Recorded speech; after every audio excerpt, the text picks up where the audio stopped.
Welcome back sa aking channel. Dating mag-love team na Liz Ken na sina Liza Soberano at Enrique Hill mapapanood muli sa telebisyon at magbabalik tambalan. Mismong si Liza ang nagkumpirma, balik ABS-CBN na nga ba siya? Panuurin at pakinggan ang buong detalye.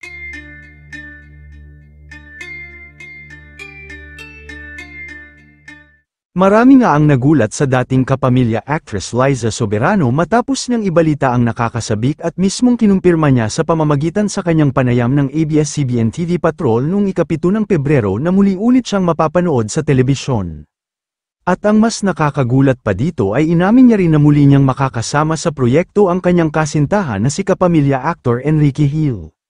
Kaya naman panigurado na matutuwa ang maraming fans nila dahil magsasama muli sa isang proyekto ang on-screen partners.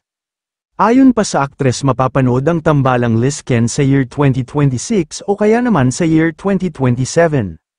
Pagbubunyag niya, "We're trying to come up with a concept we can do together in the future, and I can guarantee that it's going to be in the next year or two because the concept that we're coming up with needs to be fleshed out." Nabanggit din ng aktres na very open siyang bumida sa teleserye at nais niyang magkaroon ng kakaibang role at genre, na ang ibig sabihin lang nito ay willing pa rin siyang bumalik sa ABS-CBN. Aniya, "I'm definitely open to doing a teleserye. I think it just comes down to the concept. I'm at the stage where I different kinds of characters and genre. I'm just looking for anything that excites me and is like kakaiba." Ayon pa sa mga naglalabasan na ulat sa mga kilalang pahayagan, ay willing naman ang ABS-CBN na muling bumalik sa kanila si Liza Soberano para muling makagawa ng proyekto at makatambal si Enrique Hill. Sa ngayon ay nag-uusap na ang ABS-CBN management at Liz Ken kung ano nga ba ang proyekto na nababagay sa kanila sa muling pagbabalik tambalan nila na mapapanood muli sa ABS-CBN. Samantala, kung matatandaan, ang huling pelikula ng dalawa ay ang Alone Together noong 2019, at kasunod niya ng TV series na Make It With You na ipinalabas noong 2020.